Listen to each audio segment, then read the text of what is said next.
मार्च 2018 Dubai. रात के 11 बज रहे थे।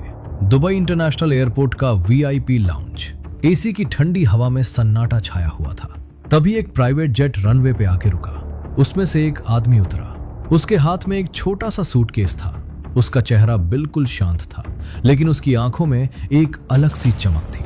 अंदर लाउंज में पहले से एक आदमी बैठा हुआ था, करीब 55 साल का, सफेद बाल, सीधा चेहरा। कोई भी देख के समझ नहीं सकता था कि ये आदमी हिंदुस्तान की सबसे खतरनाक खुफिया एजेंसी का हिस्सा है। जैसे ही वो बिजनेसमैन अंदर आया, उस ऑफिसर ने खड़े होकर कहा, पीएम ने आपके लिए एक संदेश भेजा है। उस बिजनेसमैन का चेहरा एक सेकंड के लिए बदल गया, क्योंकि अगले 72 घंटों में हिंदुस्तान के इतिहास का सबसे बड़ा ऑपरेशन मनी रिकवरी शुरू होने वाला था। एक ऐसा ऑपरेशन जिसमें 38,000 करोड़ रुपए का छिपा हुआ काला धन वापस लाया जाने वाला था। और ये सब होने वाला था बिना एक गोली चलाए, बिना कोई फौज भेजे, सिर्फ दिमाग और प्लानिंग से। लेकिन ये कहानी यहां से शुरू नहीं होती। इस कहानी की शुरुआत होती है काफी साल पहले से, जब हिंदुस्तान का पैसा अपने ही लोगों के हाथों देश से बाहर भेज दिया जाता था, चोरी छुपे, चालाकी से। और सबसे ज्यादा पैसा जाता था एक जगह, दुबई। अब सवाल यह है, दुबई ही क्यों? देखो, दुबई का कोई इनकम टैक्स नहीं था। मतलब तुम वहां करोड़ों रुपए रख लो, कोई नहीं पूछेगा कि यह पैसा कहां से आया। कोई टैक्स नहीं, कोई सवाल नहीं। और हिंदुस्तान से दुबई जाना इतना आसान था जैसे दिल्ली से जयपुर जाना। तो क्या होता था? हिंदुस्तान के बड़े बड़े बिजनेसमैन, बिल्डर और कुछ नेता, ये लोग अपना काला धन, मतलब वो पैसा जो उन्होंने छुपाया टैक्स से बचने के लिए, वो पैसा हवाला के जरिए दुबई भेज देते थे। हवाला क्या होता है? समझो ऐसे, मान लो तुम्हें अपने दोस्त को दूसरे शहर में 1,000 रुपए भेजने हैं। तुम यहाँ एक आदमी को 1,000 रुपए देते हो। वो आदमी फोन करता है और उधर उसका साथी तुम्हारे दोस्त को 1,000 रुपए दे देता है। पैसा एक्चुअली मूव नहीं होता, सिर्फ एक कॉल होती है और काम हो जाता है। कोई रिकॉर्ड नहीं, कोई कागज नहीं, बस भरोसा। अब यही काम करोड़ों में होता था और सालों से होता आ रहा था। एक रिपोर्ट के मुताबिक 1991 से लेकर 2014 तक लगभग 5 लाख करोड़ रुपए से ज्यादा काला धन हिंदुस्तान से बाहर गया। ये इतना पैसा है कि इससे पूरे देश में 50 साल तक फ्री बिजली दी जा सकती थी। और इस पूरे काम में सबसे बड़ा नाम था दुबई। वहां प्रॉपर्टी में पैसा लगाया जाता, वहां कंपनीज बनाई जाती, वहां बैंक अकाउंट्स खोले जाते, सब कुछ नकली नामों से, फर्जी कागज से। सरकारें आती थीं, जाती थीं। लोग बोलते थे ब्लैक मनी वापस लाओ, नेता वादे करते थे, लेकिन कुछ होता नहीं। कि बात सिर्फ पैसा ढूंढने की नहीं थी, बात थी एक दूसरे देश से, वो भी दुबई जैसे पावरफुल देश से, ये कहने की कि हमारा पैसा वापस करो। ये तो लगभग नामुमकिन लगता था। लेकिन फिर 2014 में कुछ बदला। नरेंद्र मोदी प्राइम मिनिस्टर बने और उनके साथ आया एक आदमी, Ajit Doval, national security adviser, मतलब देश की सुरक्षा का सबसे बड़ा आदमी। अब डोवल कोई सीधा साधा ऑफिसर नहीं था। ये वही आदमी था जिसने जवान होते वक्त पाकिस्तान में 7 साल तक जासूसी की थी।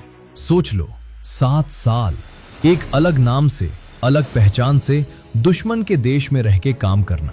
इस आदमी की नसों में खौफ नहीं, प्लानिंग दौड़ती थी। मोदी ने डोवल को एक सीधी बात कही। डोवल ने बाद में एक मीटिंग में अपनी टीम से कहा, पीएम चाहते हैं कि बाहर का हर एक रुपया वापस आए और हम ये करके दिखाएंगे। लेकिन सवाल ये था, कैसे? दुबई में छिपा पैसा ढूंढना तो वैसे ही मुश्किल था, और उससे वापस लाना, ये तो और भी बड़ा काम था। एक दिन डोवल की टीम के एक सीनियर ऑफिसर, उन्हें हम शर्मा जी बुलाएंगे, उन्होंने एक चीज नोटिस की जो और किसी ने नहीं देखी थी। उन्हें पता चला कि दुबई में जितने भी हिंदुस्तानी लोगों की प्रॉपर्टी है, उनका डेटा एक जगह मिलता है, दुबई लैंड डिपार्टमेंट में। हर प्रॉपर्टी का रिकॉर्ड वहां होता है, कौन मालिक है, कब खरीदी, कितने में खरीदी, सब कुछ। अब तक हिंदुस्तान के पास ये डेटा नहीं था, लेकिन अगर किसी तरह ये डेटा मिल जाए तो सीधा पता चल जाएगा कि कौन कौन हिंदुस्तानी दुबई में करोड़ों की प्रॉपर्टी लिए बैठा है। और फिर उनसे पूछा जा सकता है, भाई ये पैसा आया कहां से? लेकिन ये डेटा कैसे मिलेगा? दुबई क्यों देगा? यहां डोवल ने अपना सबसे स्मार्ट दांव खेला। उन्होंने सीधा फाइनेंस या टैक्स का रास्ता नहीं चूज किया, उन्होंने रास्ता चूज किया डिप्लोमेसी का, यानी दोस्ती का। देखो, इंडिया और यूएई के बीच काफी टाइम से अच्छे ताल्लुक थे। यूएई में 30 लाख से ज्यादा हिंदुस्तानी रहते हैं। इंडिया यूएई का सबसे बड़ा ट्रेडिंग पार्टनर था और मोदी ने पर्सनली यूएई के क्राउन प्रिंस मोहम्मद बिन जायद से, जिन्हें लोग MBZ बुलाते हैं, बहुत अच्छे रिश्ते बना लिए थे। 2015 में मोदी ने यूएई का दौरा किया था।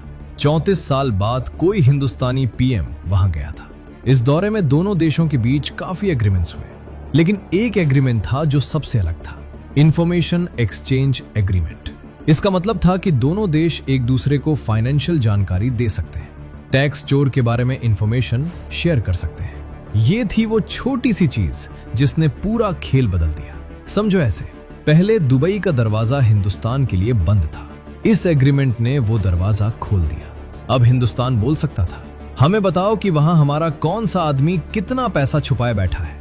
दुबल की टीम ने पहले छोटी टेस्ट की, कुछ नामों की लिस्ट भेजी यूएई को। यूएई ने वापस जानकारी भेजी और जानकारी बिल्कुल सही निकली।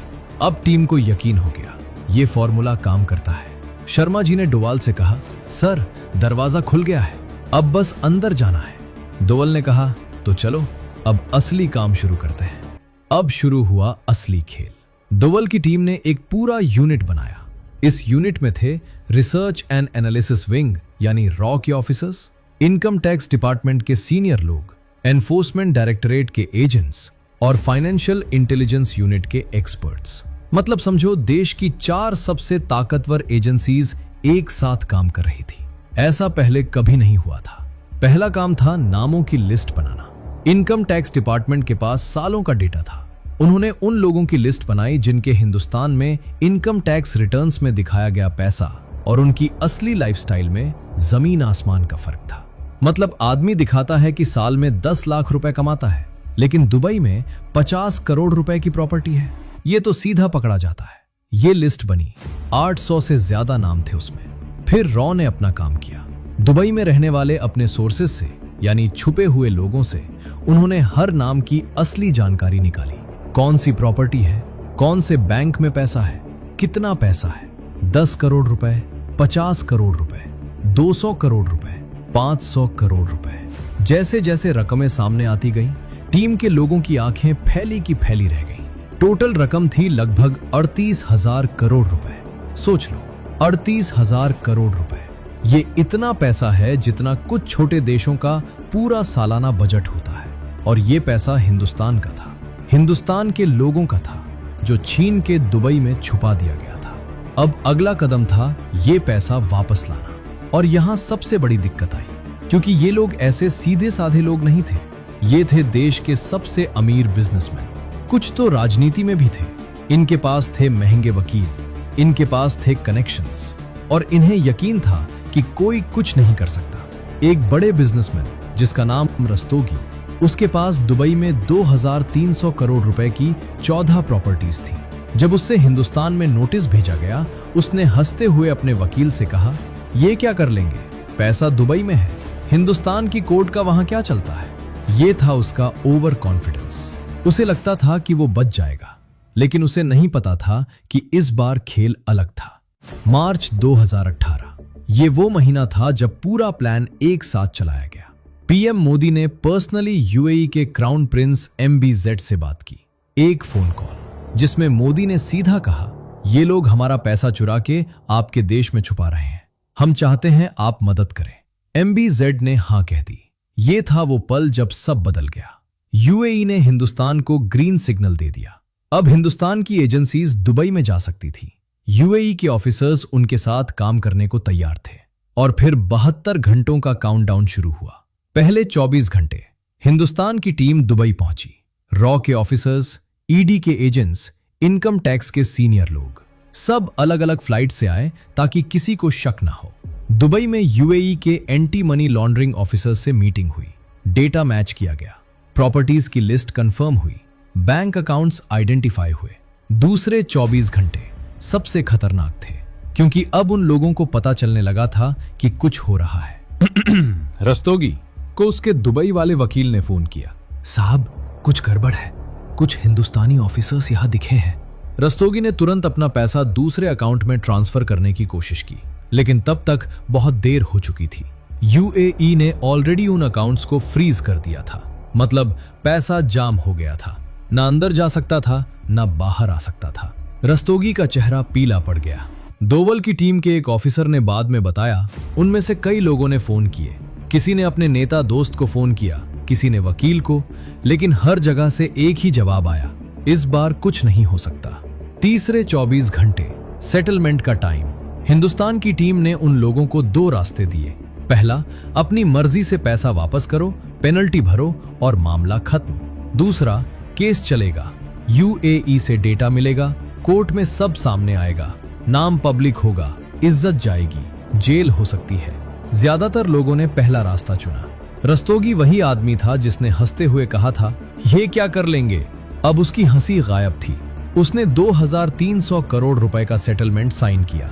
उसकी हाथों में हल्का सा कांपना था जब उसने कागज पे साइन किए। 72 घंटे, सिर्फ 72 घंटे में।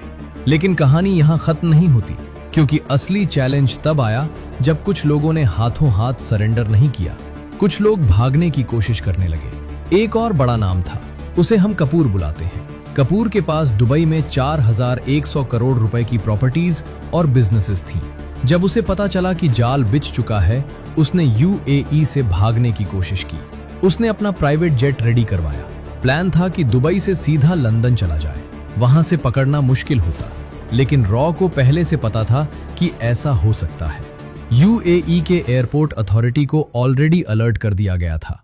कपूर जब एयरपोर्ट पहुंचा, उसका पासपोर्ट स्कैन हुआ और स्क्रीन पे आया, ट्रैवल बैन। कपूर खड़ा रह गया, उसका पायलट खड़ा रह गया, सिक्योरिटी वाले आ गए। दोवल के एक ऑफिसर ने बाद में बताया, अगर कपूर 6 घंटे पहले निकलता तो शायद हम उसे रोक नहीं पाते। 6 घंटे का फर्क था। कपूर को भी आखिर सेटलमेंट करना पड़ा, 4100 करोड़ रुपए। और ऐसे एक एक करके बहुत से लोगों का पैसा वापस आया। टोटल कितना? 38,000 करोड़ रुपए से ज्यादा। ये पैसा था जो हिंदुस्तान के हॉस्पिटल्स में लगता, स्कूल्स में लगता, सड़कों में लगता। लेकिन कुछ लोगों की लालच ने इसे दुबई की बिल्डिंग्स में बंद कर दिया था। अब सोच लो, इस पैसे का क्या मतलब था आम लोगों के लिए।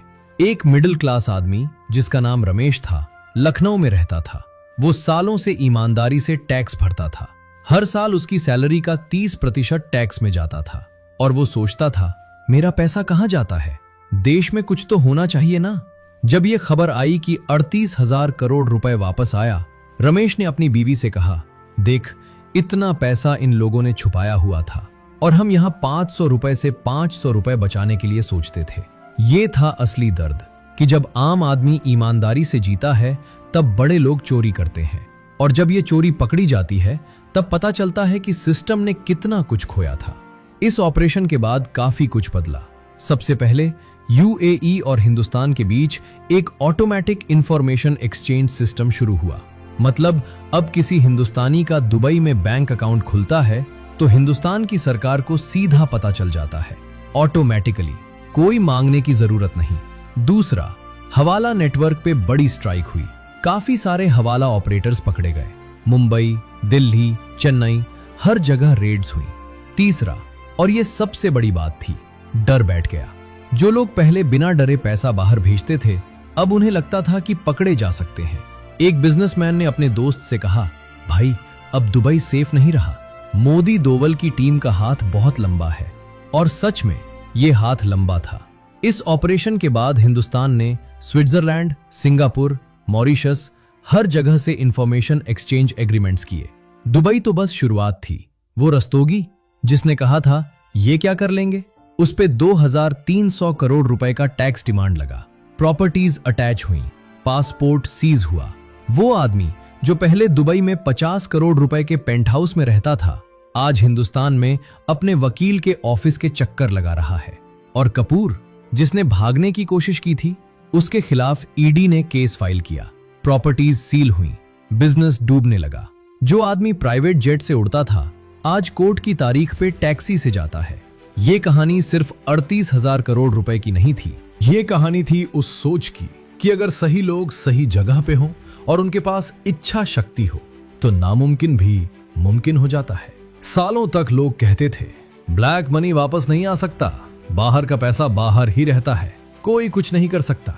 लेकिन इस ऑपरेशन ने साबित कर दिया कर सकता है जब पीएम का सपोर्ट हो, जब डोवाल जैसा दिमाग हो, जब एजेंसीज साथ में काम करें और जब डिप्लोमेसी का सही इस्तेमाल हो। इस कहानी से हमें एक बहुत बड़ी सीख मिलती है। चाहे तुम एक स्टूडेंट हो, एक नौकरी करने वाले हो या एक बिजनेसमैन, ईमानदारी से कमाया हुआ 1 रुपया चोरी के 100 करोड़ रुपए से ज्यादा ताकतवर है, क्योंकि चोरी का पैसा एक ना एक दिन पकड़ा जाता है, हमेशा। और रही बात उन लोगों की जिन्होंने सालों तक अपने देश का पैसा चुराया, उन्हें बस इतना याद रखना चाहिए, कानून की पकड़ से कोई नहीं बच सकता, आज नहीं तो कल, लेकिन पकड़ा जरूर जाता है। दुबई की वो चमचमाती बिल्डिंग्स आज भी खड़ी है, लेकिन अब वहां कुछ प्रॉपर्टीज के ताले बदल चुके हैं। जो पहले चोरों के नाम पे थी, अब वो पैसा हिंदुस्तान के खाते में है। और शायद यही इस कहानी का सबसे बड़ा सबक है। पैसा छुपाया जा सकता है, लेकिन हमेशा के लिए नहीं। दोस्तों, अगर ये वीडियो अच्छा लगा हो तो एक लाइक जरूर करो, चैनल को सब्सक्राइब करो ताकि ऐसे फाइनेंस और देश की सच्ची कहानियां आप तक पहुंचती रहें। हम हर हफ्ते नई कहानी लाते हैं, स्कैम्स की, स्मार्ट लोगों की और ऐसे ऑपरेशंस की जो दुनिया नहीं जानती। नोटिफिकेशन बेल ऑन करना मत भूलना। तब तक के लिए अपना पैसा संभाल के रखना।